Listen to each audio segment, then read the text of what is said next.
Willkommen, liebe Freunde der Galerie von Hirschheydt. Ich begrüße Sie zu einer neuen Ausgabe von Künstlergespräch hier in Berlin.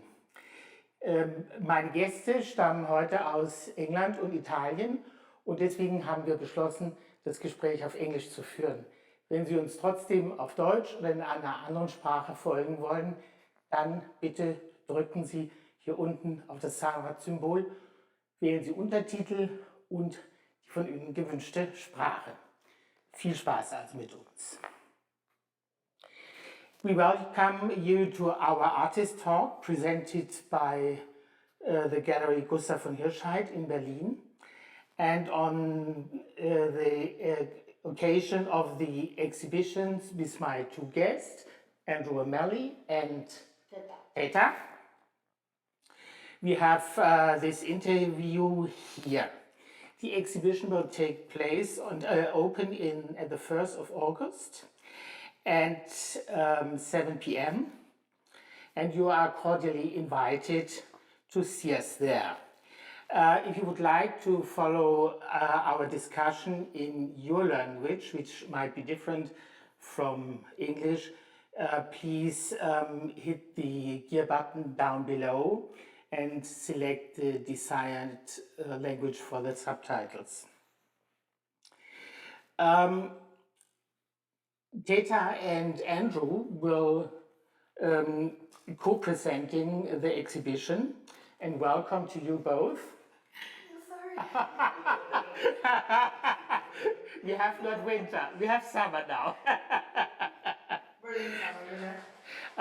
My idea behind the exhibition was to bring together two artists of different gender and from very different countries, so with a different background.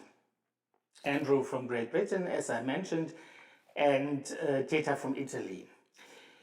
We hope to learn a lot about the differences and the similarities in this conversation. Teta, you choose a stage name. This is not your real family name. Can you tell us what you prompted to do so and how you came up with it? So, Teta is a real childish name because it's the name that my cousin chose for me when I was young, when I was just born. But to be honest, I think people knew me in my hometown for my Instagram name, and but this is kind of another part of my life. I also have a background of graffiti, so I was tagging with my old name, and so with this new rebranding, it was kind of a rebranding. So I just wanted to swap from graffiti artist to a painter, and this is really something mine because it's how my family used to call me, or I don't know what I really felt me. So I don't know, it's something about my personality and my inner childhood, inner child, and this is what my art is talking Is there about. Also an artistic concept behind the name, or?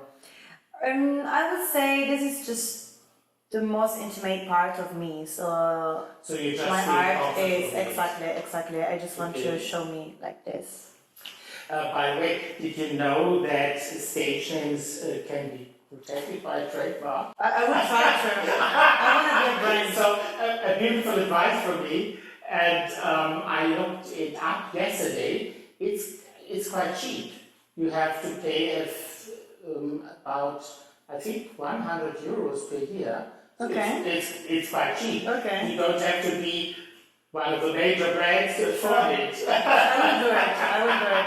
And you have to do some paperwork, but nowadays, modern times, you can do everything via internet. Nice. I was angry when I was 18, they stole my Instagram name. So I can't do this with my art name. Okay, so this would be I'm gonna have the copyright.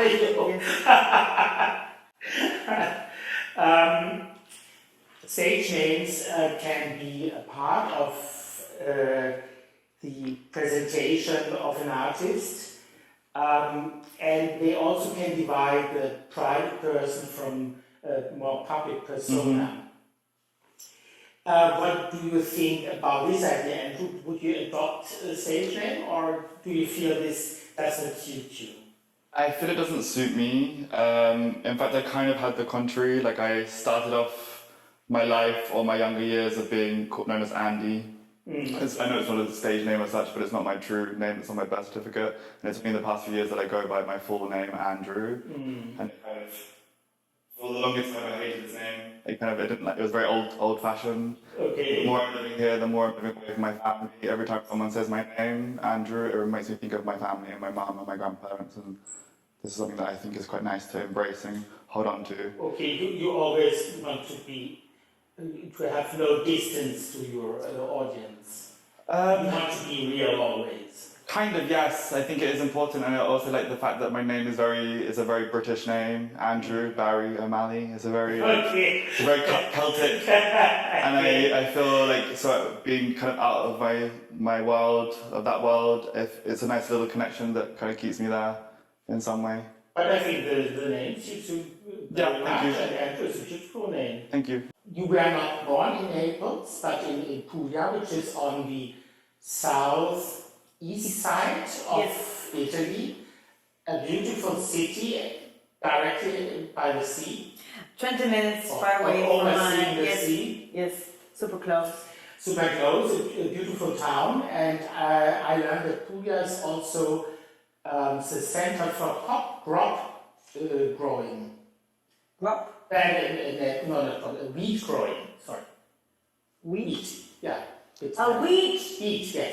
Sure. Yeah. We have the biggest part, I think, of Italy. I don't know. Anyway, a really big part. That's why also we're called. All the pasta come from there originally, all the pasta.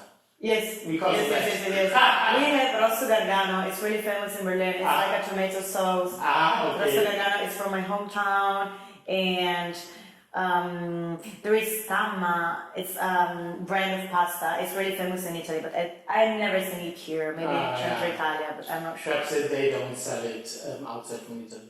I don't know, but I miss it.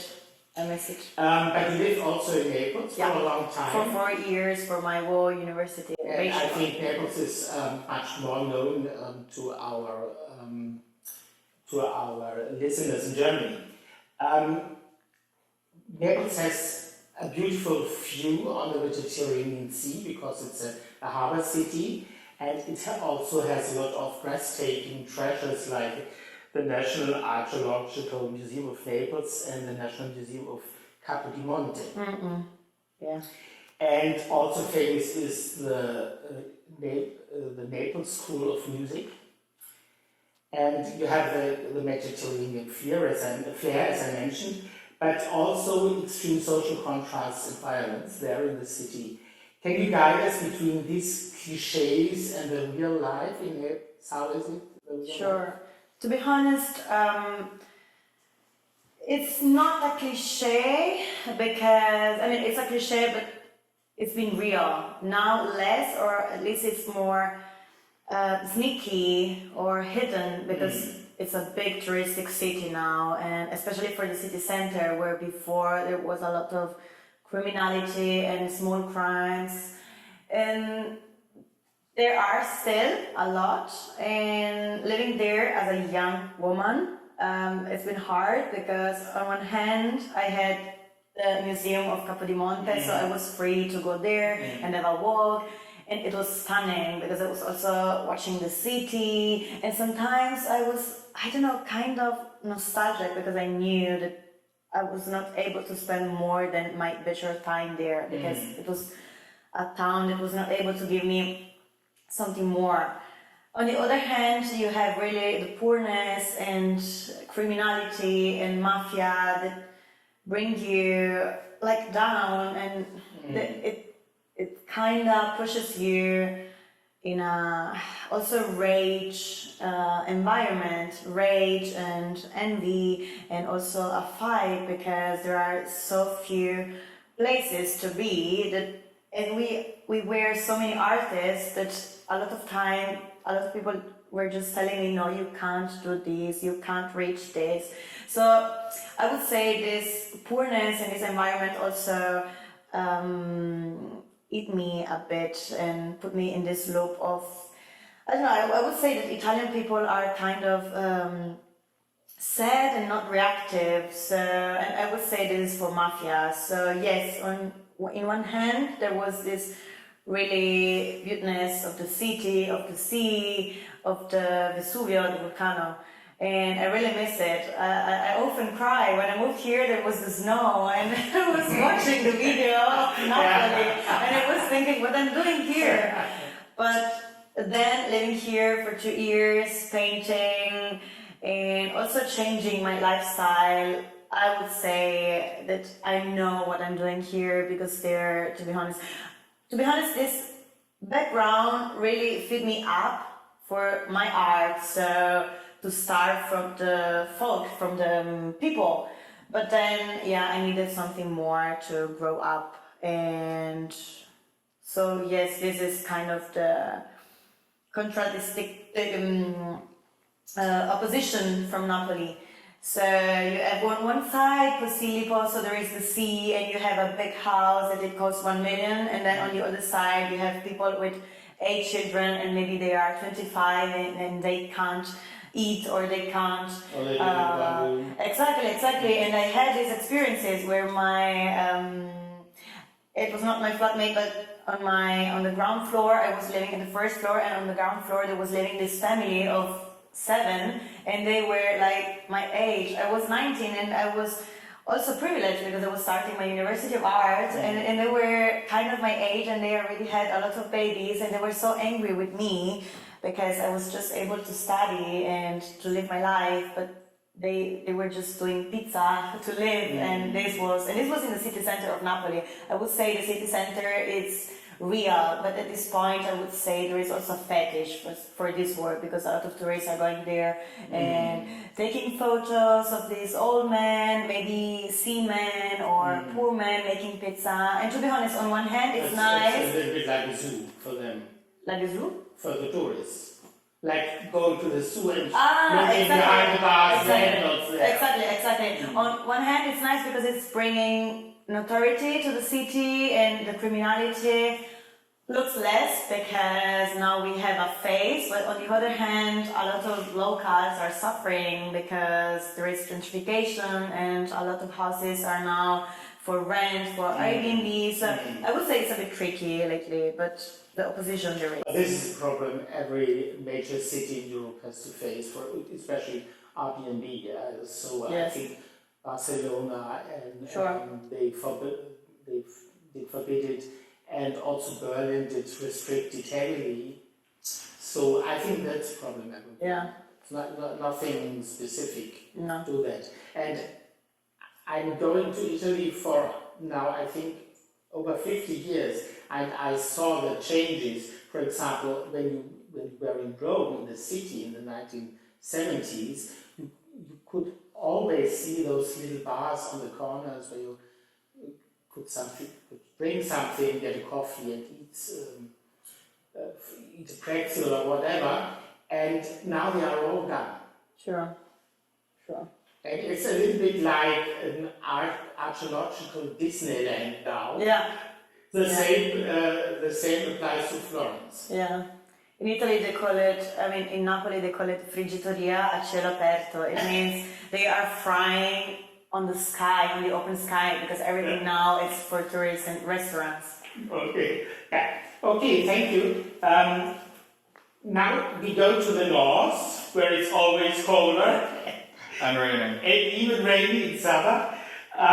Since the Brexit campaigns and the country's exit from the European Union in 2020, Great Britain remains, of course, geographically a part of Europe, but the view on the continent is extremely distant and critical, and people are strictly committed to so-called British values, whatever that means.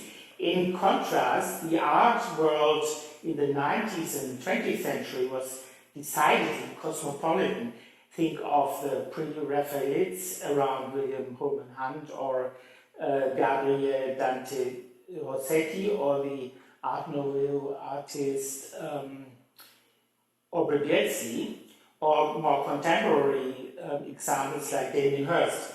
Can you navigate us between those cliches and the present reality?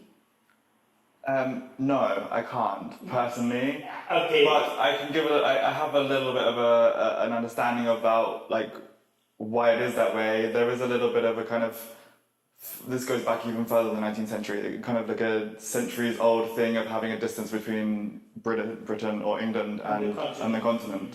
I think it even dates back to like the medieval period when, or the Romans, when you had like this invasion of different peoples. So I think it kind of... The Romans and the French. The Romans, the Normans, the Spanish, then you have, it's been like a, generational kind of like embedded in the system of being there. So like the terms of like British values, that's something that I can't really answer, and I can't really answer in terms of like what happened after Brexit, if it became more isolated. I think it's always been that way. It's just that Brexit kind of gave it the platform to kind of be a bit more open with these things and be less apologetic. But there is obviously pockets of people who are more wanting to have a piece of Europe still, part of Europe, or be associated with this, because Europe is kind of seen as like this haven of multiculturalism, of hedonism, or like culture, arts, food. There is this kind of richness that European brings that maybe England doesn't have so much. And I think that's something that people want to continue having a grasp on, but there has been, I think, a massive fraction in between that since Brexit. I know that also, like, it kind of not isolates, but it does kind of make it a little bit more difficult for people to integrate into this culture, into the European culture, because of the kind of issues with you can only be in here for so long, or you have the right paperwork or stuff like this. So it's gone back in time a little bit, and you don't have the same freedoms that people do in Europe, which I think is more difficult. It's kind of a regression. In some way, yeah, but I think that's just generally, like, that seems to be the populace, that everything is regressing a little bit. Like... Yeah, it's not only in Great Britain, but in Europe too. But the thing, as far as I can oversee it now, every country I know for a long time, I can see that the European Union brought them a lot of advantages. They have more, the people are more employed, there is more commerce, everything got better, especially in Spain. You go to the south of Spain now, everything is done beautifully, but if you went there, for example, in the 1970s, the people were starving. Yeah, So I wonder whether these positive effects of the Union did not shine on the British Islands too. I mean, I think they definitely shone bright and bold, but I think that people were a little bit, they had a negative reaction. I think partly due to... overwhelmed by that? Or? Partly, I mean, there's the economical things that happened between the 1970s and the 2020 when we left, or 2016. When the vote was 2020. The vote was in 2017 or 18, though, right? Yeah. Yeah, so at the referendum, and so I think there was a reaction to economic situations happening in parts of the world and policies that were then enforced on places, and I think there was kind of it was almost like being controlled. And I think there was a kind of, people wanted to have a bit more like independence of having their own ways of being, which is fine, down to them. Even if they sacrifice economics and whatever. Yeah, I mean, I think that was a little bit blindsided, or they were a little bit naive of what they weren't getting, or what they were told they weren't getting, and therefore they said, sure, it's going to be better, and I don't know if it is better, but like, that's really difficult to say in terms of like the situation, because the world that we're living in now, everything's kind of shit. Sorry for swearing, but like I said, everything's regressing. It seems to be everything is going back in time, policies, everything, and it's kind of, you can't really say in the situation with the Great Britain whether or not that's down to Brexit or that's just down to failing capitalism. But despite that, people feel to be in a happier place now. Sure. In a way. Sure, maybe. I mean, stupid people can be happy. Okay. Let's come to the artist. What means this growing isolation for artists who always drew inspiration from abroad, wherever it is? I mean, we have the internet now, so like you can be connected to someone from the other side of the world. So you can be influenced by several different things from all over the world, all over time, all over history.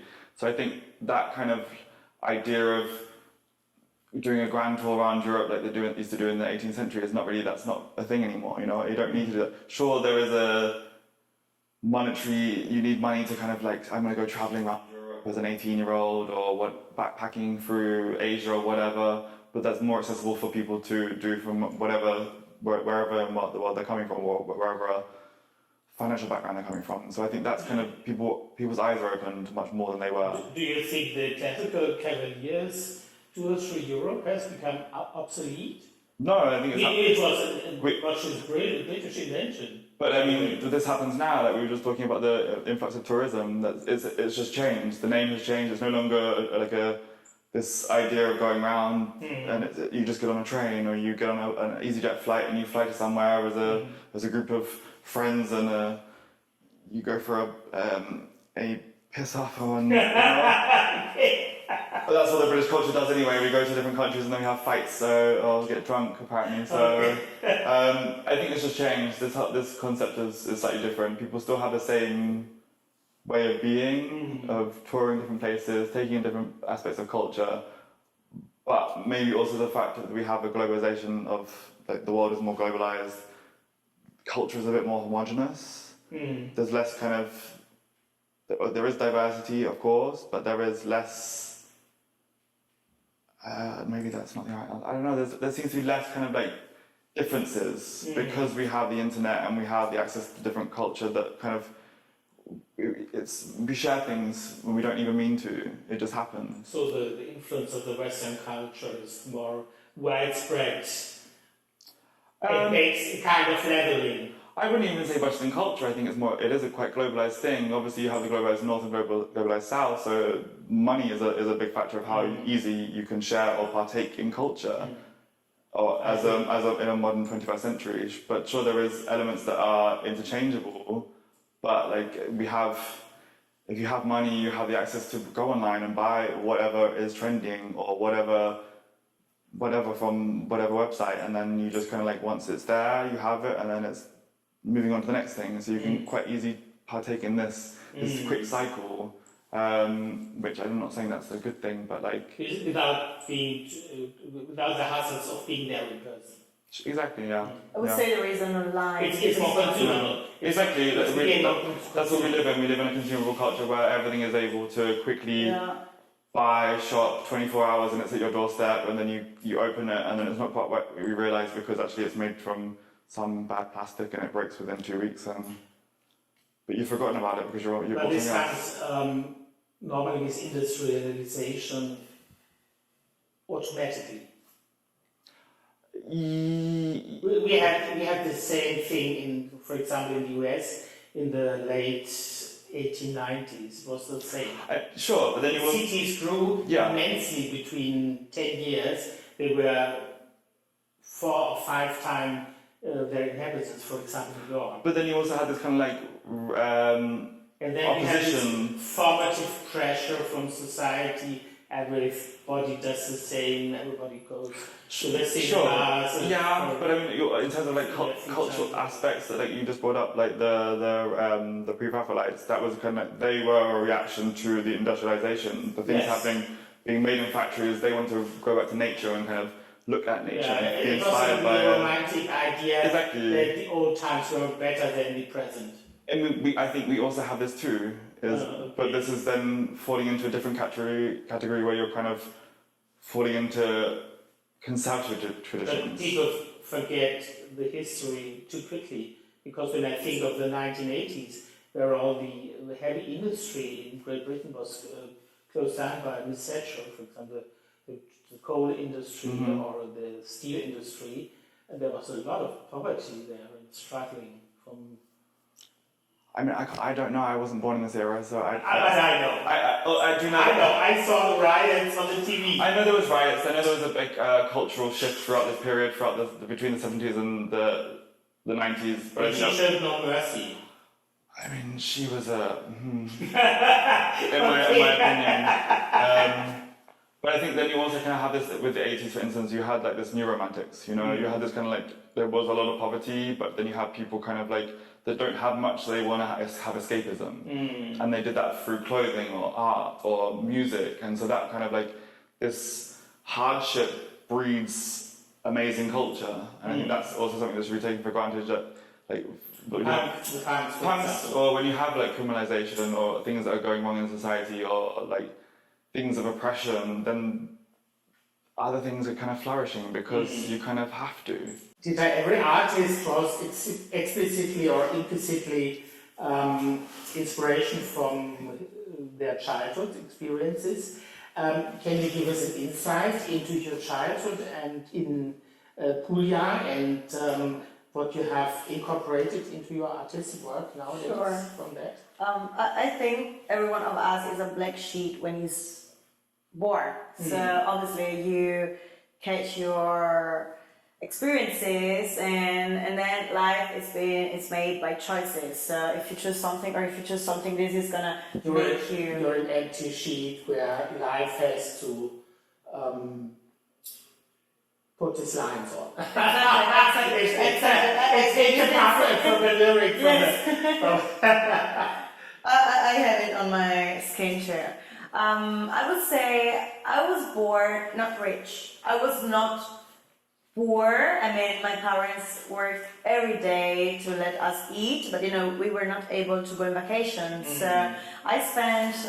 They had no time for babysitters, so I spent a lot of time with my grandparents, with my families, and with my cousins, and this brought me to always have a house full of people. So I've always been forced to communicate, to talk with people, to have a lot of people around me. And I would say at one point when I was a teenager, I started to be a bit more annoyed by so many people.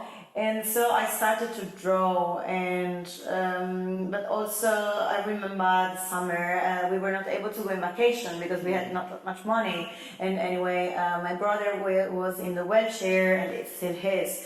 So I would say I've been a really bored baby, and this brought me to think a lot, to draw a lot, to write a lot. And maybe it's something also in my genes. I mean, no one in my family is an artist, but I don't know, I always felt something. I always felt I'm gonna be someone in art, but not someone like famous, but I want to be an artist. When I was younger, I remember my mother, I was every day doing something. I was doing decoupage, I was painting, I was writing letters, I was doing whatever to keep me busy. And one day my mother, I remember, she kept my head and she told me, please stay still for 1 second, because I remember that I was always doing something. And this is something that moved my art too, because I don't know, when I was 20 and I was suffering in another city because I moved in Napoli and I was away from my house, that was my life. I felt an energy inside, and I was missing something. I was missing colors. Also, if I was studying illustration, it was just black. I was studying engraving, and it was everything black, so I was missing colors. So I would say there's always maybe efficiency, I don't know, or just the life that I always had and I've been surrounded to brought me to paint, and to paint a lot, and to be maybe sometimes also nervous, but something that is not related to my childhood but to my teenagehood. It's been my eating disorder and my really bad time during high school, because my parents subscribed me to a gymnasium. It's a really high level high school, so I was studying Latin and Greek and literature, and I really didn't want to. I mean, I was nice because I was performing. I did. You did now. No, I finished everything. I'm glad also to study German, I know because then already. in Greek are the foundation of our Yes. European culture. Yeah, no, but it's really amazing that I did it because it opened my mind. I studied philosophy, but I was suffering. I was suffering a lot. It was because I had problems at home and problems at school. So I was, oh my God, where should go? And then I remember that my teacher hated me because they were trying to explain me things, and I was just in my bubble drawing. And this is what I wanted to do. I wanted to be a tattoo artist. Also, that's why I have. I think every high schooler is suffering in one way at that time, on the one hand, but on the other hand, it's also the most formative time of your life. Yes, I would say it for me, not only for the culture that I studied there, but also because I discovered what I didn't want to be. And I discovered that I didn't want to be a lawyer, or I didn't want to be anything else. I just wanted to be an artist, and my parents didn't want to send me to the art school. So when I was 19, I was okay, I'm gonna go. I packed my things and I worked at the cafe to pay my studies, also because my parents were not able to afford my university, also if it was public. And I just did it. So I would say brought me a lot of maybe awareness about also philosophy, because I was able to think, and also thinking, okay, maybe a lot of people like philosopher are sharing the same idea of me, so maybe I can do this with my art. So I would say philosophy helped me to develop my art, also because I understood that we are so many people, so one person is going to share what you think, and this is the base of my painting. Like, I try to find my audience, I hope. Let's see. Okay. Our life experience always makes us richer. Sure. So the same questions goes to you, Andrew. I think in a little bit a sense that art was an escapism for me. Yeah. I didn't excel in academic areas in school. But you also felt to art at a very, very early age. Art in general, yes. It was a way of Perhaps being not so creative. conscious as Teta did, because she always wanted to get Yeah, no, like an artist. me being an artist is more of a recent kind of occurrence. It was just I did art because it was a thing that I was naturally good at. So it was a thing I was drawn to. It was a thing I could excel in because I didn't have to try it so hard. You had it not on your page when you were young. No, As an artist, I mean, eventually. I can't. I mean, I originally wanted to go into fashion. To be honest with you, that's the path I wanted But to it's take. quite similar. Similar, sure, but there's a slightly different element to drawing and painting. There's a sense of freedom and a kind of you're less restrained. Let's say. I think with fashion, it's very much very detailed, very small, very like you have to learn this way. You have to learn a bit of maths and all this stuff to do this. You have to learn all the techniques. Exactly, and I like those elements, but I think also like it's very confined. And I think art is almost like play. Like that's the thing that I've discovered from the past few years of kind of coming back into art and making art more consciously, is that it's almost like I'm reverting back to my inner child and sitting there with crayons and sitting on my floor and drawing, and it's almost therapeutic, and it's like I'm trying to like have a connection with that child that I suppressed for so long because of art wasn't really a thing that you should be doing. It was more football or whatever boys do. I don't know. I was playing in mud, and I was like, I don't want to do that. I would rather just sit there and like play with the leaves, or I don't know, like you know, like that was a nice kind of. I was always sitting at home in my room reading books. Exactly. Like I think I was naturally a very introverted child, so like I didn't grow up with a lot of family. Like when I was younger, it was just me and my mum. My mum would then go to work of like weekends and evenings, so I would go stay with my grandparents. So it would just be like small kind of intimate kind of things, and we used to go to like museums and galleries. I did have like contact with like school. I went to a mixed school. I had my childminder who I would go to in the morning and the evening after my school. So I engaged, but I was very much like I like to be in my room, and it's still the same now. Where like it's less kind of like chaotic and less tiresome sometimes to just kind of like be drawing and painting. And But it's also a question of the person's character. Sure, I mean you go through waves. I think when I was in my early 20s, I was like wanting to be outside and more partying. more partying, less sleep, more work, less art as well. So I think that's also something that I realised that I don't have, my energy isn't abundant. There isn't a mass of it. I have to kind of like delegate, okay, I need energy to do this and do that. And art does take a lot of energy. It is, even though it's fun and it's enjoyable, it does require a lot of sacrifice and blood, sweat and tears. And I literally, you know, tears and blood and sometimes. Literally. Yeah, so it's, you need to kind of like figure out what you're able to do. And I think that's something that I've, over the past few years, that like, I don't have the abundance of energy that I can just give to everything. So things have to be sacrificed sometimes. So you didn't see your path in life as clearly as Teta did? No, the thing is I still don't. Okay. I'm still like, what am I doing? Where am I You're going? just Like, experimenting. a little bit, like I just, it's more of like, the declaring myself as an artist has not really been something that I've done. I still struggle with calling myself an artist, even though I am. But like, it's been given to me. It's almost imposed. It's like a stage name in a way, you know. It's like something that people are like, you're an artist. I'm like, am I really? Yeah. I'm just drawing. I'm just painting. I'm just like expressing myself in an easy, fluid way that I'm able to. That doesn't involve maths. There's kind of other academic stuff that was a bit like, oh, I don't like books. No. But having such a clear path in life very early is also rather limiting. I know it from my own history, because I'm a doctor and I always wanted to become a doctor, and I sacrificed so much time of my life for that I forgot to live in some way. And therefore, I think you always have to be in a middle ground. I would agree, and I think there's having the balance is kind of something it's very difficult to find where the balance is.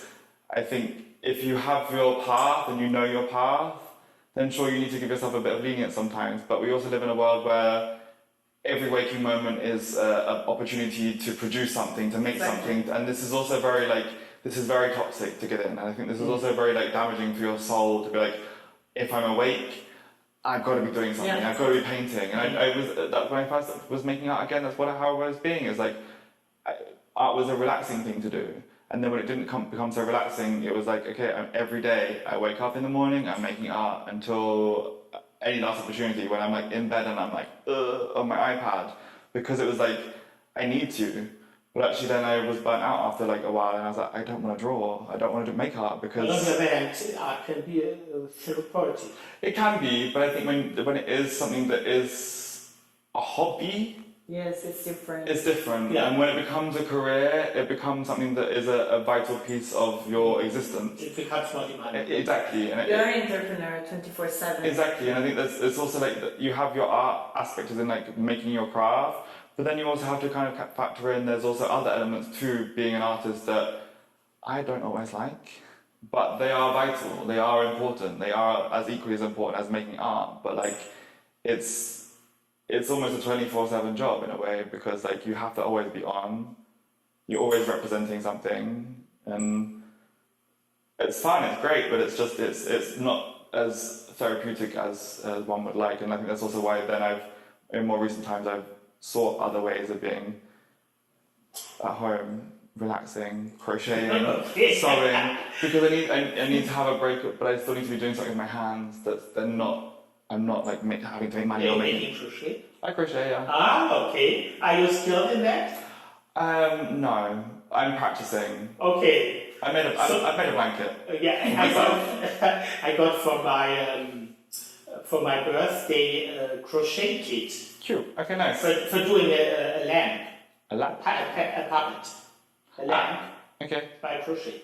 But I looked in the papers how to do it, and this was only numbers. Yeah, and it's very difficult to decipher that, and I just looking for somebody who can give me some hints and insights how to do it. I can't give you some hints and insights. I struggle with it's like a recipe, and like the same with knitting, and you have to follow these things, and I'm like, no, you learn a stitch. I learned one stitch. My nan taught me one other stitch, and I was just doing that continuously, and then I had these random pieces, and I was like, I don't know what I'm doing, but I just continue. Okay. And then I was like, I'm making a blanket because it's really cold here. Okay. So perhaps I find some the other person who knows how to crochet He knows. perfectly. The internet, YouTube. Yeah, maybe, but I saw also a YouTube film where somebody is doing such a crochet puppet, as I mentioned it. But the film is at 45 minutes, so it's. You can speed it up. There's a little clip where you can speed the YouTube video. But perhaps that I miss all the details. I need. You have it written. As Okay.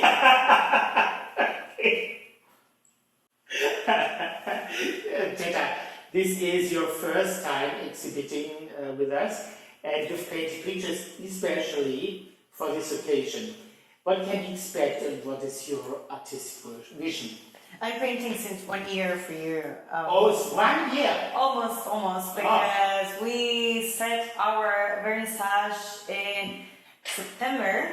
Okay. So August is going to be 11 years. Okay. And I really dedicated this 11 years to you.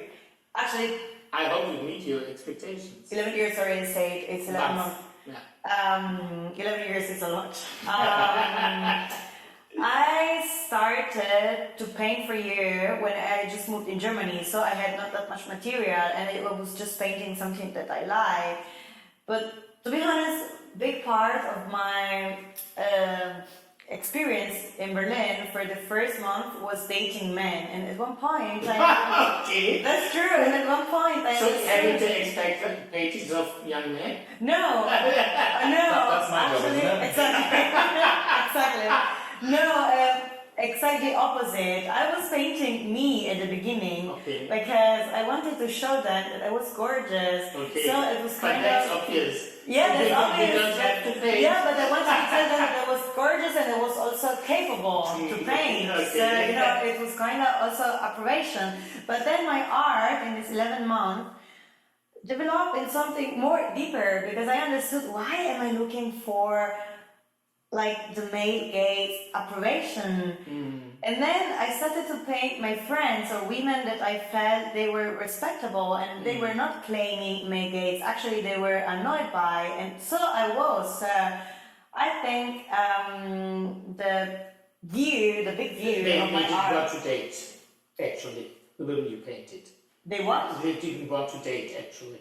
No, Because they were have fine. a relationship or they don't want any relationship. Yeah, no, they were fine with just saying bye, girls, Okay. We're just girls being girls, So I would say this is I would say also the most 2000 vision of women that you had. So we are not cooking, we are not respecting any. You can't cook, even cook. I'm Can you? learning because I didn't want to learn because my Okay. grandma always told me you should learn how to cook. If not, you're Okay. never gonna have a husband. And so So- I'm opposed. There's some truth in it. Yeah, that's true. But I was angry. I had to learn cooking the hard way too. At the end, everyone is looking If for you a want, husband. if you want to start No, I'm sorry. Yes. or yes. get yourself a husband, you Yeah, have to learn. You have to learn cooking. No. I found a husband. I mean, he's not my husband, but he can cook. So In the 1950s in Germany, it was usual to send young girls after school to a bridal school where they could learn how to manage a household, how to cook, Yeah. how to wash and whatever. I would not pass the year. This is like a finishing school, almost. No, they finished their normal school, Yeah, and afterwards they were sent to a bridal school for a year. They learned cooking or ironing.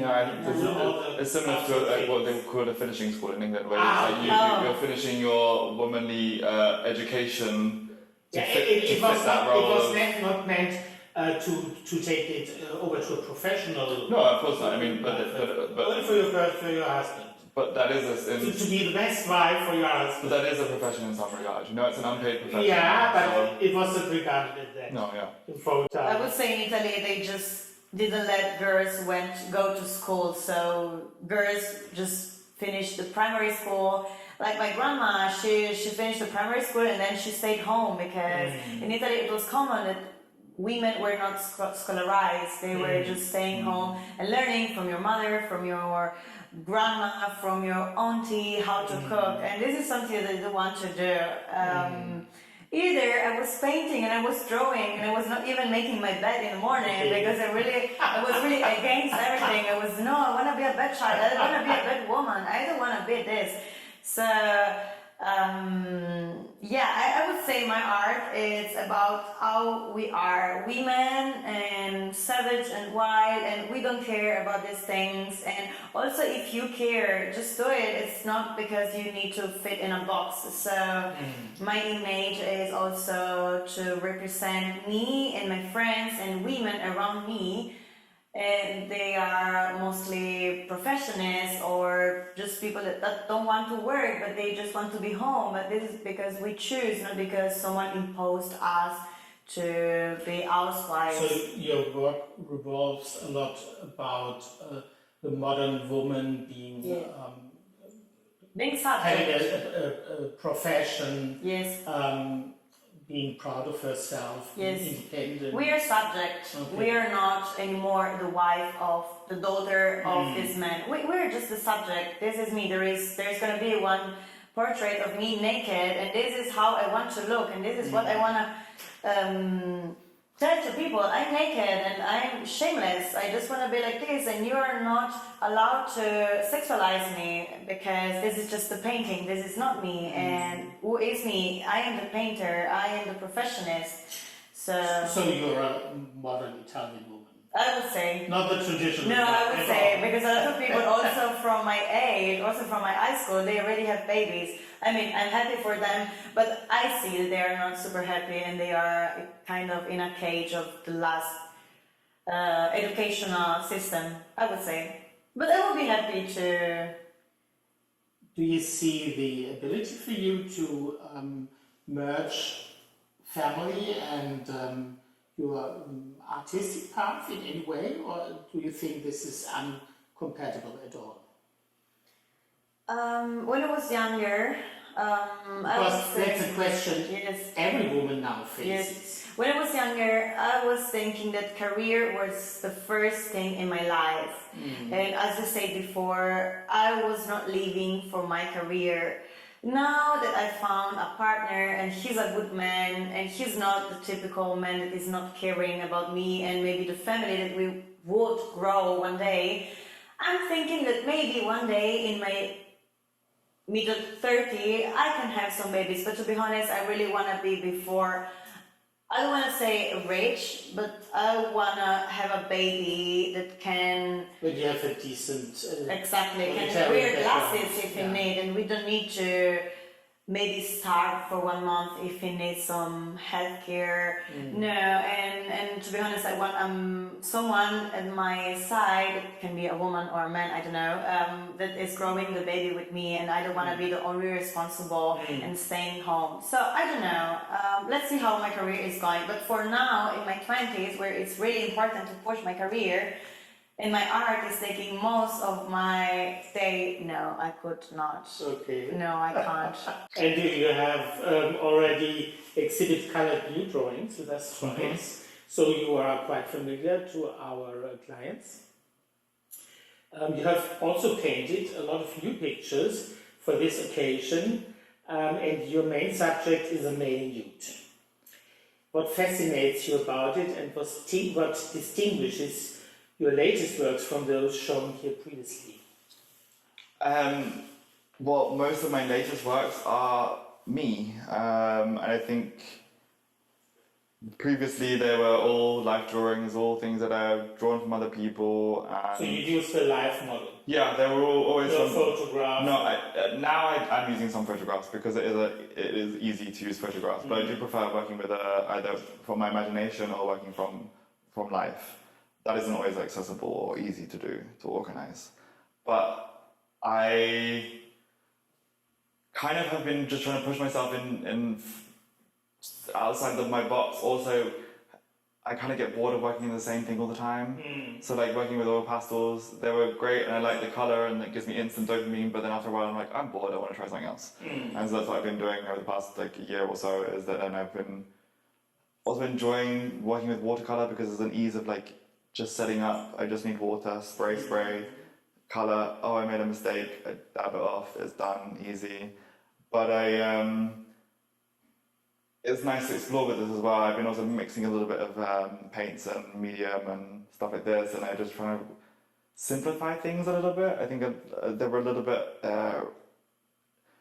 aggressive, I would say, or there was a rigidness, I think, that some of my work had before, and I think it's something that I'm refining a little bit more, and kind of they're less all over the place. They're still all over the place, but there's a bit more refinement, I think, in the newer stuff I'm making.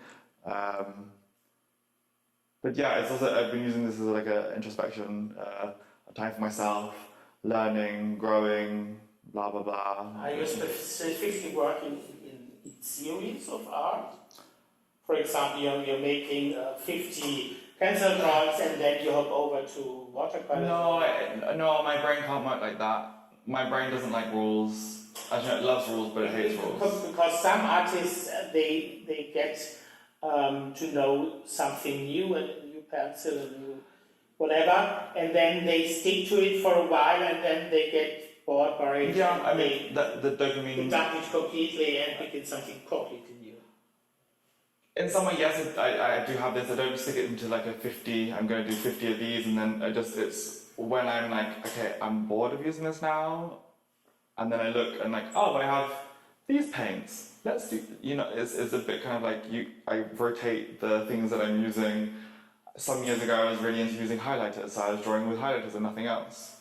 And then things change. I then get bored, or I forget about these, and I move on to something else, or I discover the ink that I've had in my person since I was in school. So I have a lot of stuff, my art supplies I stole from my school when I was a kid, when I left. But you recently ventured also to new themes like landscapes.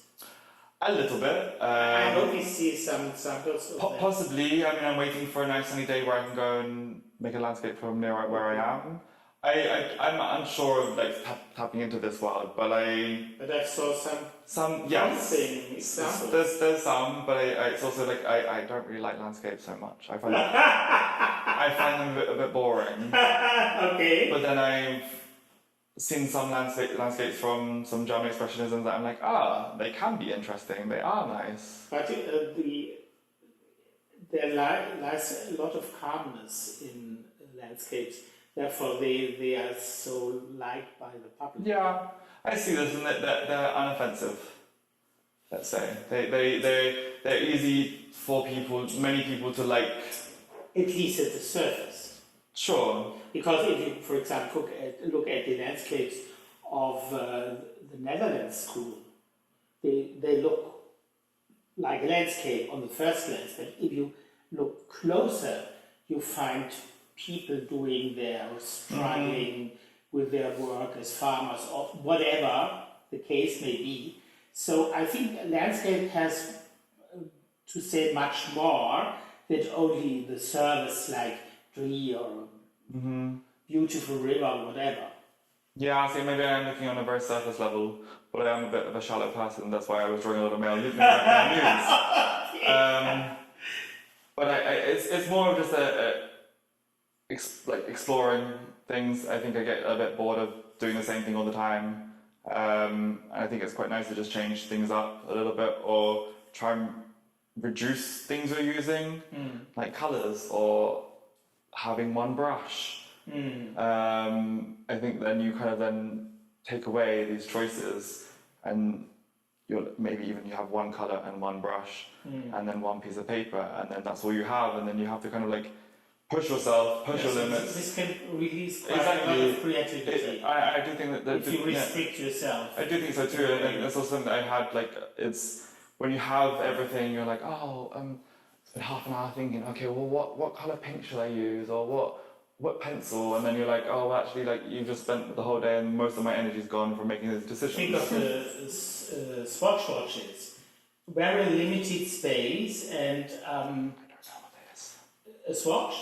It's a watch, a wristwatch. I don't wear watches. It's a Swiss wristwatch, Okay. And the idea, right, yes, okay, yeah. and the idea from the father was to invite artists to paint it in any way they would like, and it really is a lot of creativity even in that small space. See, I didn't, when you said swatch, I was like a swatch of colour or a swatch No, of like a fabric swatch or something. It's a name of a Yeah, I don't. It's a plastic wristwatch, which I think used to cost about 100 euros. Okay. So it was a reasonable price.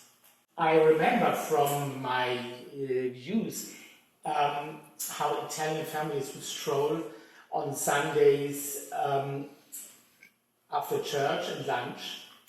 The younger ones would always take a few steps back so they could exchange furtive glances with the opposite sex on the other side of the promenade, amidst their lace collars and velvet suits. Behind this lies a patriarchal image of the family that assigns women a very limited role exclusively within the family. As a young woman, how do you relate to the traditional image of woman and how is it reflected in your art? I think we talked a little bit about that. Yeah. Yet. I can't relate because I always try to fight. Can you find that still? What I mentioned here? The families promenading? To be honest, in their best suits and best. To be honest, I don't know if there is still or it's just me that I grow up. So okay. But this is something that is really literally my childhood because it's so a vivid picture in my mind. And it's mine too.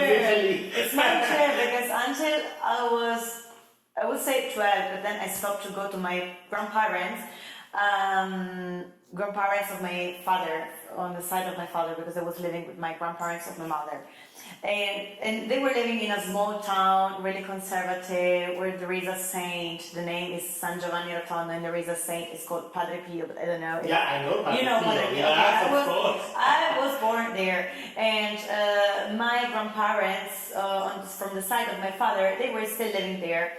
And I remember that on Sunday, the itinerary was always the same. Like for 12 years, I was waking up, then there was no time to play because my mother was showering me. I was getting the shower, and then we were going to the church with a nice dress. I mean, my mother was staying home cooking, and my father obviously was free to go. So he brought me and my brother to the church. Then we prayed, and then.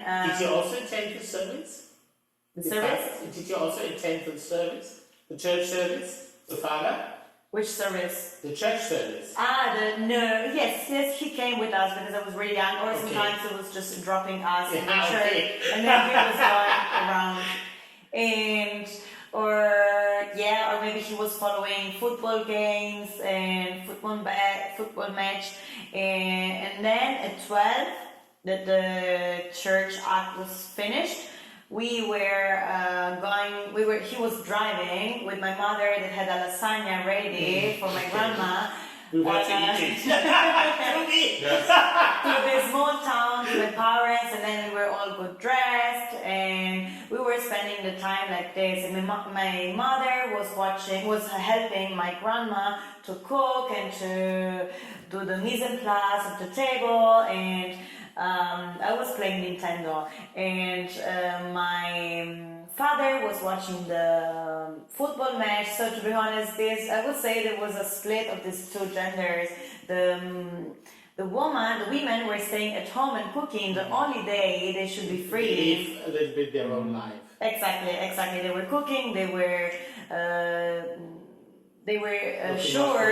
Yeah, exactly. They were sure that the children were having the shower and they were getting nice dress done with iron, and men were just going around and eating. So yes, this is something really vivid in my memory, and to be honest, it happened every day. Something that I was fighting every day was that my father was coming back home from work. So my mother did also, but my mother was the only one cooking for us, and then if something was missing from the table, my father was just saying, yeah, the napkins are missing, and I was, yeah, so why don't you go to take it? And my mother or me were just going to take it. I mean, not me, because as I said, I was always trying to fight this, so I was always a bad child. But it was not a bad child. I was just questioning, why should I do it? Or when I was younger, I remember I grew up with my cousin. We had the same age. We were almost born in the same day, but we were 1 month apart. And so we grew up as twins. And every time I wanted to go out, I wanted to do some things. And my mother was always telling me, no, you can't go because he's a man. And I was, no, what does it mean? I don't care. And I was going, and sometimes I've been also in trouble for this, but I didn't want to respect these gender rules. So yes, and I think there is still these things in Italy. I mean, when I moved in Germany, I would say there is less this separation between genders, but in Italy it's still really, really, really vivid. And I would say, also in my family, a lot of women are just marrying and that's all for them. Maybe they can have a career, but the man is always gaining more money, the man is never cooking, and I'm really scared. Yeah, from this this. habit which is also comparable to Turkish families. Yeah. It's very similar. But I would say Italy is really way more close as a culture from Arabic countries. Yes. Also, one of my best friends, she just came back from Cairo from 1 year living there, and she told me, we talked 2 days ago, she told me we are really way more similar to that part of the world, respect to Europe. I would say at least from Rome below, because the north of Italy is more North European, more. But a close-knit family is also necessary to have a strong social background, because there's no other net who could save you if you fall. Yeah. No, I would say it is. I've been also lucky to have some friends. That's what I'm really lucky and proud. And I feel blessed because I had friends that were on the same wave. I have the same friends since when I'm 12. So, and I was also talking with my friend, and I told her, I really feel lucky because no one of our friends had this kind of idea of a woman that should just cook for her man. So, no, to be honest, but also my mother, she was kind of trapped because she was a feminist, and she always told me you need to have your own job and be independent. But on the other side, she was trapped in what the expectation of the south of Italy were on her. So she was also fighting this role, but she was fitting in it. And also struggling at the same time. Exactly. And I didn't want to somehow reflect this expectation, but on the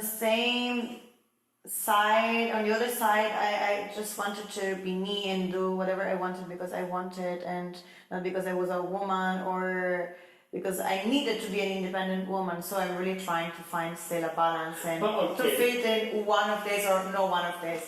I don't know. I think you have the best skills to get over the problems. Yes. And with the Victorian era brought rapid changes to society and fueled by the Industrial Revolution, like voting for all classes and more democracy in common. But also bigotry and homophobia, which continue to have a formative influence till today, not only in Great Britain but also abroad. They also spread to the former colonies and are now even viewed and defended there as a local national tradition.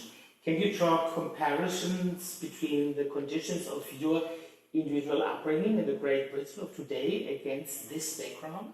I don't think there has been a huge amount of change. The only thing that is different is obviously we have the internet, the ease of access of information, or people are a bit more aware about differences, and that's okay now, it seems. So minorities are more visible. More visible and more defended, I think, in part. But I think obviously in some part with the kind of conceptualization of things, there is that opposite effect. And so I don't know if much has changed, because homophobes have children and they often can then influence their views on society. The On coverage such- is to exactly, and so I yes. think this kind of like it's a generational thing, even though like it will take a long time. Like you brought up the Victorian era, the term homosexual wasn't really, or being gay or lesbian or bi, that wasn't a thing. You were a person and you did those things. It existed. Exactly, and I think When whether you think of Oscar Wilde, he got to trial and was sentenced to hard labour. yeah, and For 2 years, then he died. But then if you think of like Alan Turing, he was then Yeah. chemically castrated. So I think there's always been these kind of hardships. Hopefully that we won't go through those again, those situations. But even still, I think it's a generational thing, and it will take a very long time to unindoctrinate these views from people, because it's easier to kind of hate someone and blame someone else for your problems, even though they're not your problems. They're just the problems that have arisen, like poverty or mass migration or immigration. These things are always then. Did you face homophobia in your childhood? Yes, of course. Yeah, I mean, I came up when I was 14, so quite early in my school. I thought I would be like not a leader, but like I thought by me coming out, there would be like other people coming out, and it was like, nope, I was the only person in school. So I faced a lot of a full brunt of homophobia. But then I was also the person who was like, I think you felt alien. of course, yeah, but I don't know if I helped myself because I didn't want to be like everyone else. So in fact, I liked the alienation, but I also hated it. I even dyed my hair orange when I was a teenager, and I was like, just to be different. I was like very early wearing skinny jeans, and I was always wanting to stand out in some regard, but then I didn't want to stand out for these factors of like being my sexuality. I think is a part that defines you. This is a part of your being, but it doesn't want to be. You don't always want to just be the gay in the room, you know. You don't want to be reduced to that. No, exactly, and that's the thing. I think often it is that way. You just then, I'm the gay artist, or I'm this, or that, and it's just like we have a whole spectrum of things. So that was not my objective at all. No. I asked for that because I always want to hear something of the personal background. This I understand. We are talking here is about queer artists, so it's a natural topic to talk about. This I understand, and I'm not saying that this is what you're saying. It's just like I feel, even though I say that I don't want to be pigeonholed, but I do pigeonhole because I do a lot of my work is explicit. It is very homoerotic or even erotic or just explicit, and most of it is involving two men or men. So there is I'm a bit of a hypocrite in some way. Like, I don't want to be just that, but I am that. But also, like, then if you are pigeonholed, and I think that is what I was facing when I first was making a lot of art. It was very sexually explicit, pornographic, as my mom would say, and so I did kind of like limit myself because that was what people expected me to do, and I would only be doing that. And cool, that's fine. People would be like, oh, I love this, I love that, and like, well, number one, you're not buying anything. Number two, it's kind of boring just to be doing the same thing all the time. Like, you want to explore different routes, or I want to not always be drawing pictures from porn. Yes, okay. So, okay. in terms of homophobia, I just faced a lot as a kid, and I even as when I grew up a little bit older. It's more so living in this country that I don't know. Firstly, I don't speak the language fluently, so I don't really understand if someone is being fully homophobic. I have experienced stuff here. In Berlin, yeah, in Mitte. Like, I was with my ex-boyfriend in Rosenthaler Platz, and we had some guys walking. Not that this is a kind of allowance, but we weren't even holding hands. We were just walking down the road next to each other. Okay. And these three guys, these three hetero guys, came to us, and he was like, "People like you should be banned." Okay. And I was like, I didn't understand it because I didn't speak German, and it was then my boyfriend. He then told me what they were saying, and I was like, how the fuck can someone say that? Like, sorry, I just swear as well. How can someone say these things, especially in a city that has this history that you have? But I know this from my... This is, I think, very new, because nobody would dare to say something in the open, in the public, 10 years ago, for example. Well, I don't really know 10 years ago. 10 years ago when I moved to the city, but I know. But I do know from the last few years there has been a rise of hate throughout the world, but also specifically in places that are very multicultural, like Berlin, and especially in places that are very queer, there has been a lot more hate crimes, there has been a lot more attacks, and I think that's just become quite normalized, and I think that someone just being able to shout, say whatever they wanted to, they feel that they're entitled to, even though we now have the law that says that actually this is a hate crime, and it is illegal here in Germany, since 2020, I think, I believe. It's just okay to do that, and it's like, it's not really a problem to say something homophobic, something sexist, because it's just okay, it's fine. But there's always a difference between jurisdiction and the real life of the people. For example, in Great Britain, homosexuality was decriminalized in 1967, which is quite a long time ago. And also, gay marriage was invented in 2014, which is also more than 10 years ago. So you should think, when you hear that, everything would have become better now. But has it? I mean, yes and no. There's more freedoms, more people. You don't have people living so much of a double life anymore that I think you probably did in the 1960s or even in the 80s, especially in the 80s. People didn't want to come out so much as being homosexual for certain reasons. So I think there's many elements that, like, also prominent people like singers or well, I mean, that's something that's stage artists. I think that's also something slightly different. You even have this problem now where you have a lot of people in Hollywood, or for instance, who won't openly come out because it will jeopardize their career.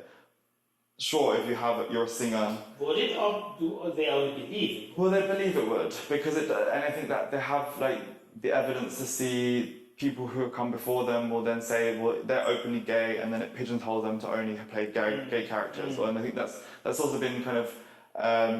People have been very apprehensive about being that. Either you're out from the beginning.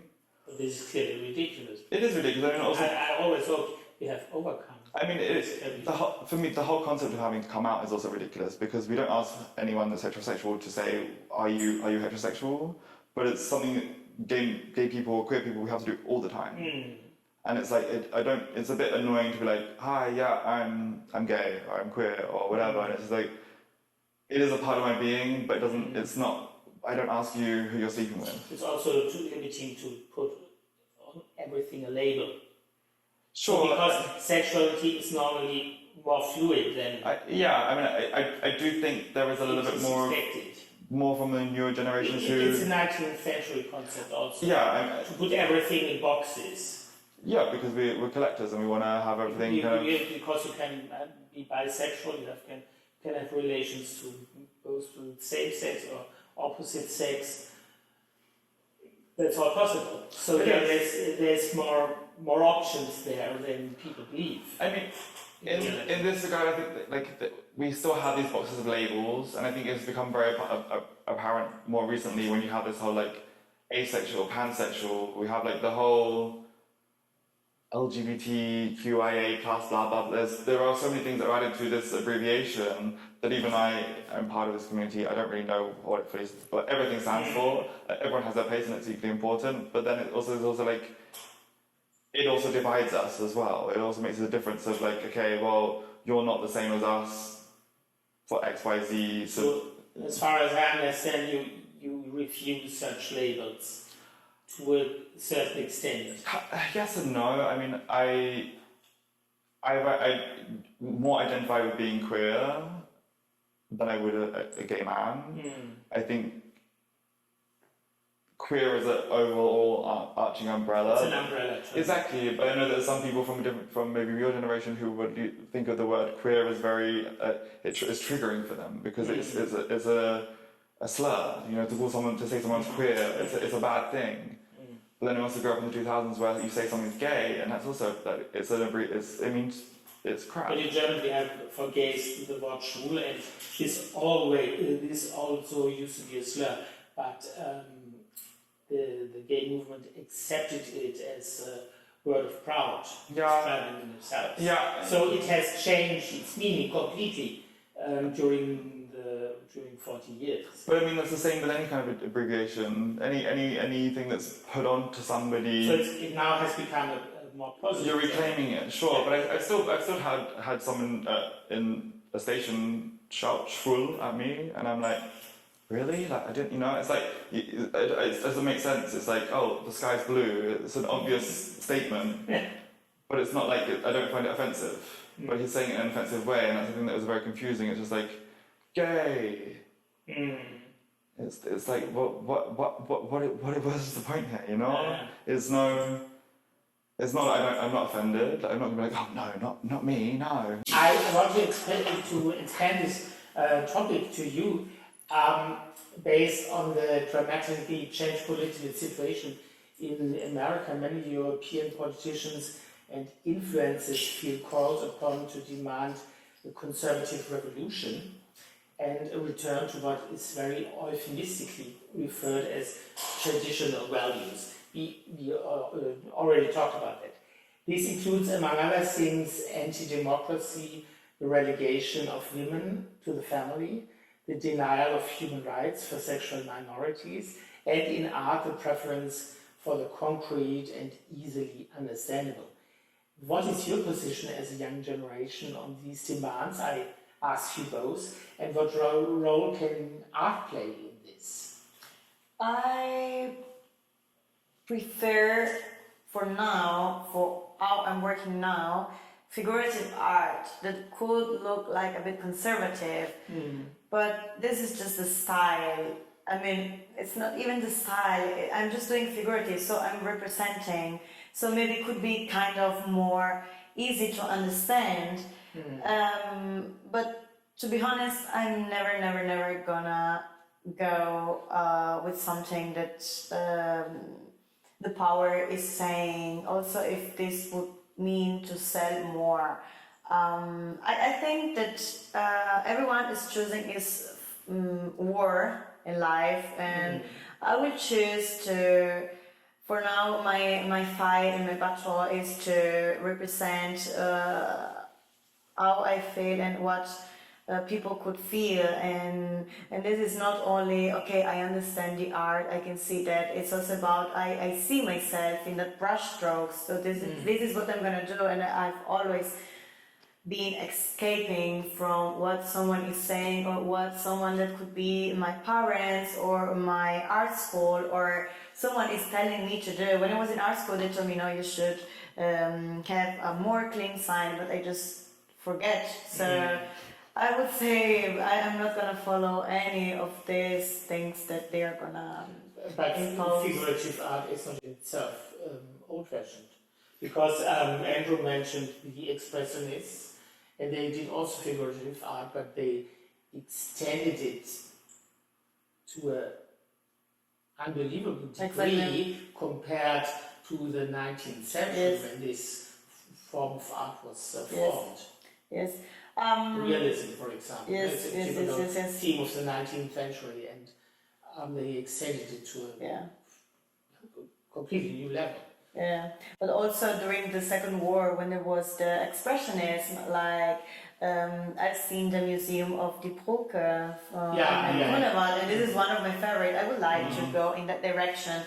So to be honest, it's not so well known museum because it's in Zeeldorf and it's small and always calm. I love it. And only few people only there inside, but they have a very nice collections, and they do frequently special exhibitions. Yes, I love it. And this is also for me, my views of art, especially during the war, they were kind of documenting what was happening. So I hope no, but if something is happening, my aim is going to be to document what is going to be, because I think art and history especially, but mostly like art and drawing are what older people are gonna have, like our next generation is gonna have from us as a documentation from what's happening, and so I'm gonna fight now for feminist, or what is gonna be as the women rule, and maybe in 200 years I'm gonna be in an art book and I'm gonna talk about this. So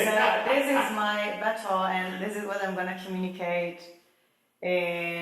But I would love to also in the future go in some countries of Africa and talk and document maybe and talk about some condition of women in some specific countries.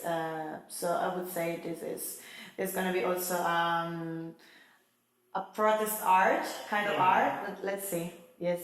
Can you imagine that art can play a role in defending the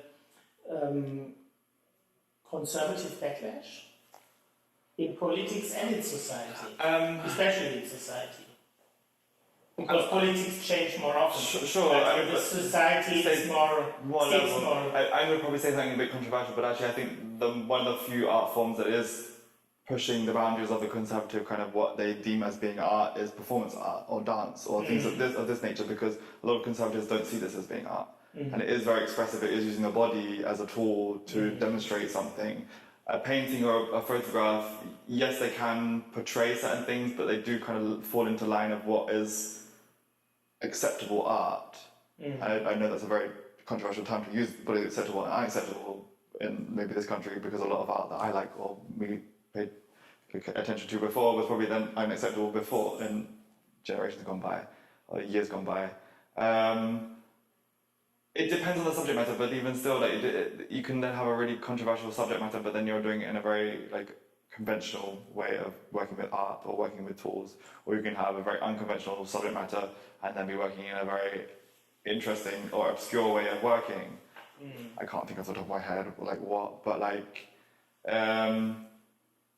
I think art plays an important factor no matter where you are laying with that, if it is performance art or if it is writing or there's so many art forms that you can kind of express yourself in. I think as long as you are kind of, don't have to be pushing boundaries, don't have to be pushing people's skin, but I think you have to kind of understand the world we are living in, understand the history that has come before us, and you're not remaking what has already been made as in copy for copy, but you are reimagining it. You are seeing where you come from and you're pushing yourself forward as a culture, because that's how we do. So the reality is reflected in the art? Somewhat. I mean, I think there is a lot of I say the art that I've been making, it's a lot of things that I draw from, especially in my smaller sketchbooks. I draw a lot of people on the streets, I draw a lot of people, homeless people, because I see that is a side of life that isn't so well reflected in art and commercial art. I see there's often this kind of glorification of this niceness or this beauty of the world, which is great. The world is beautiful, but it's also fucking ugly. It's also horrible. It's also hard. And I think that's something that is neglected a little bit in terms of in the art world, because it's not so nice to have some homeless guy who's maybe rotting to death or hanging on your wall. It's not really something that somebody really wants, but it is important to show that, because that is reality, and it is especially abundant in the world we're living in, because there are so many people who live on the streets who don't have access to water, who can't wash themselves, can't eat food, So I think that's an important factor, that among other things that are happening in the world, there is an element where it is important to keep on pursuing that, because otherwise, if you don't keep on doing those things, and then you make it okay, make it pretty, or you sticking Mickey Mouse on there, or you copy Basquiat, or you then put a dollar sign on your graffiti-esque kind of thing, and then someone's gonna... Sure, yeah, I mean, there's an abundance of these kind of artists now who are very popular with people because they make money itself. It is awful art, personally, no offense to anyone, but it doesn't really reflect anything of a culture apart from money.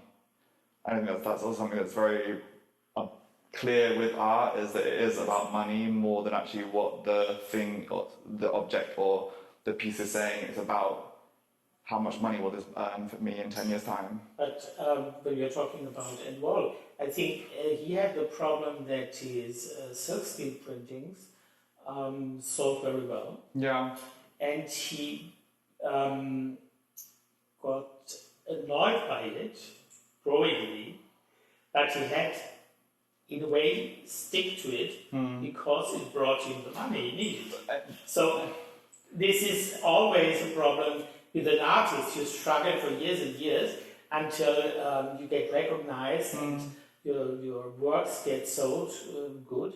And when you then found your style, your typical style, you always have to question yourself, should I stick to it to make my living, my money, or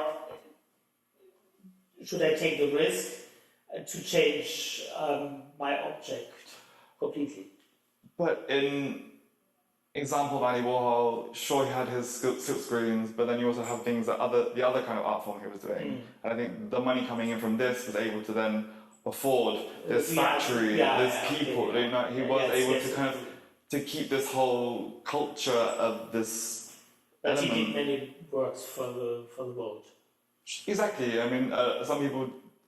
Because he couldn't sell it at that time. For example, think of his peace paintings or his male youths. I mean, but that's also kind of like the thing that's. Some way Andy Warhol has a bit of a controversial figure is that what he was making at the time was seen as being not so art. It wasn't art. People didn't like it. It was taking the reality and then shoving it in people's face and saying, this is the world we're living in. Here's a Brillo, you know. It's for everyone. Capitalism, and people were like, we don't want this. We want pretty paintings. We want we want 19th century landscapes and stuff like this. Then it's actually like, he was kind of provocative in a way. And some people don't really like his style or whatever, but he was still saying something, you know, and like with his nudes or. So the way he did both, he replicated what brought him money, and he also did side work, exactly, and which was more meaningful. That is important. I think a lot of artists have that, where you have your bread and butter, but then you also have your jam. That maybe you don't always use your jam, but the jam is nice to have. Or marmalade, sorry. But when I think about censorship and conservative backlashes, this is not something new. For example, when I think of the Sistine Chapel in Rome, there are a lot of people on the ceiling there, and the men are all naked, completely naked. And I think it only took about 20 or 30 years until one of the popes ordered a painter to cover the crotches with fig leaves. So, and now we would be pleased to get rid of them. But we can't, because they hammered off the surface to get rid of the cocks. You say this, but actually I think... And now we can't uncover it. I think on the contrary, I think there is a more conservatization of the body, because like you can't show any of these works of art on YouTube, for instance. Everything has to be blurred. The same with Instagram. So actually, like, I don't think that the body is so free, even in this 21st century. Sure, you have more freedoms in real life, and obviously depending on your culture, you are able to show certain things on TV, but I think obviously we have a lot of influx from the culture from the US, where you can't even show a button on the screen, you know, and so that has to be blurred. And so like you have artworks that have been around for 1,000 years, but then you have to censor them, and it's just like, it just doesn't make sense. Yes, it's ridiculous. I think the body, having this whole like, oh, we can't show the body, but it's like, it's a freaking body. But I think there is another point, because this is clearly a kind of censorship. Exactly. But you don't know who makes the rules and why. If the state says we censor that, and we make these and these and these rules, you can see what it is and you can fight it. But there is some hidden figure making rules you don't know exactly. Well, we can say that it's a man, and you for don't know sure, that's making these rules. Who's responsible for that? Well, yeah, I mean, it is usually that way, and it's usually a white man saying, no, you can't do this, you can't, no. Here's a whole list of things you can't do. And that's also kind of like frustrating, because like it's just one person or a small-minded group of people who are very religious, presumably. That's obviously my what's the word?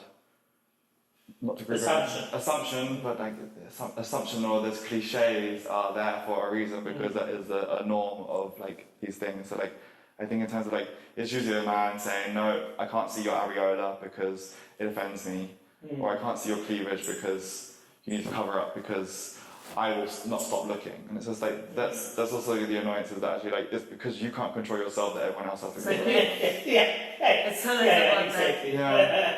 cover up because my eyes just look down here, and it's just like, well, then maybe you just should like get rid of your eyes. And this heavy censorship is often demanded from small minorities in reality, which are very aggressive and very loud, and they often succeed.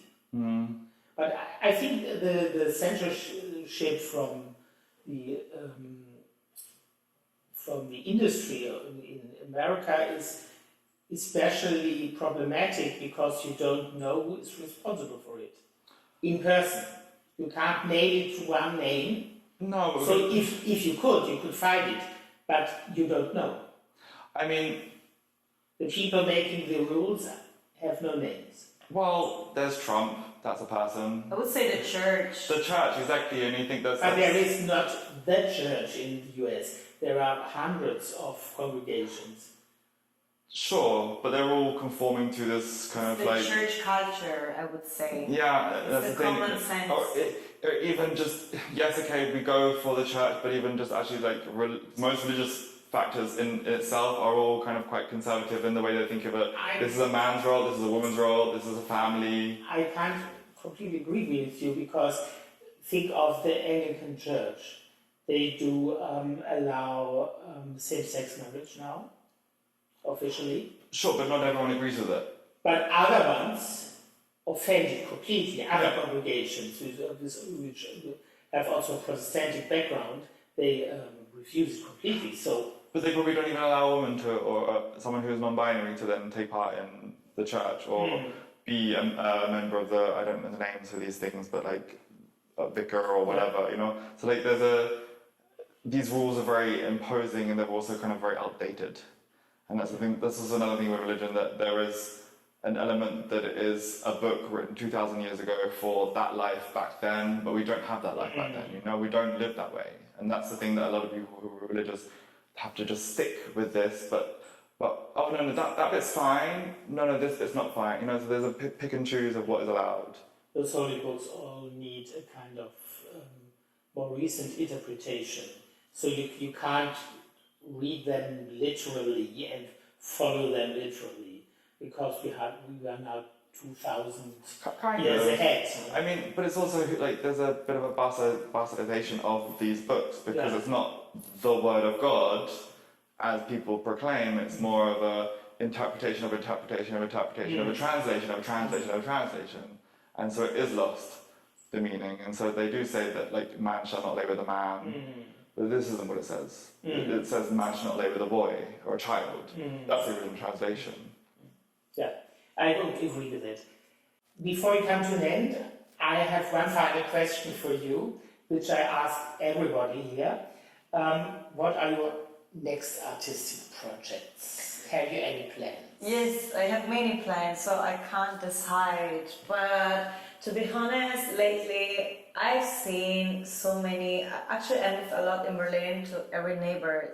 So I would like to represent life in Berlin, and this could be the lives of a building because it's a really dark city, and I would represent even now. also when there is the sun, and I would represent some parks, so some views, some landscapes. Also, if it's not my art, but I would like to move in these other styles. I would like to represent a lot the U-Bahnhof and maybe people from the U-Bahnhof, especially from the U8, because I always lived or around the Ringbahn or along the U8. So I would like to represent some really famous people, maybe from Alexanderplatz or I don't know. I would like to represent also queer life in Berlin, some burlesque women, or I don't know. There is a famous bar. It's called Roses in Cottbusser-Tor. So I would like to, I don't know. I would like to ask around,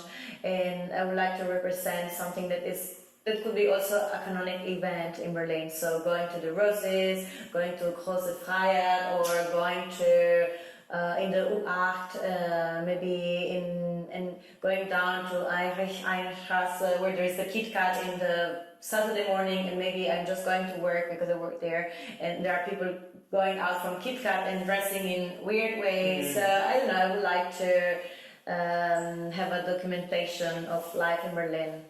So we have to expect from you a lot more. Yes, for sure, for sure. Okay. For sure, a lot more. It's the same question to you, Andrew. Do you have any specific projects in the near future? Specifically, no, but I'd like to push my boundaries a little bit more, push what I'm comfortable or uncomfortable with. So you stick to a linear form of evolving? No, I mean, sometimes you evolve a lot and then you go back a little bit, and then, it's like, there's a bit of a circle, like loops. The steps are not equal. No, because life then gets in the way, and then you realise, oh shit, it's too much, and then you're like, oh, I'm gonna just go to a happy place. But it's like, I want to start learning to use oils. That's something that I think I have on my eyesight. But then I don't want to limit myself to just making visual art. I would like to, visual art in a sense, but as I said earlier about the crochet, I started sewing a bit more. I recently started writing. Oh, you can sew? A little bit, not very well. With a machine or flying? With machine. I can do a little bit of this. I'd like to push myself in that regard into this area. I'd also like to. I'm writing a lot of poetry. So you can practice with your drum. No, I know. Do you know? The thing is, I bought this a long time ago. I say a long time ago. I bought it over the winter, and I was like, I have everything to darn. But the idea of just sitting there and just doing the darning, it's a bit boring. I don't get dopamine from it, but there will be a day when I'm it's going to be shitty weather, like today, and I won't leave the house. Maybe today is the day. I'll sit there and I'll get my little embroidery needle out and I'll do it. But the thing is, it's not really the most important thing in my life right now to get to my attention. But I have a whole lot of jumpers who need darning because these worms are there. But yeah, I know.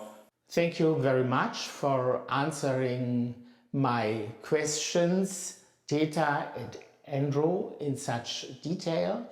We are already looking forward to the opening of your exhibition on 1st of August, 7 p.m.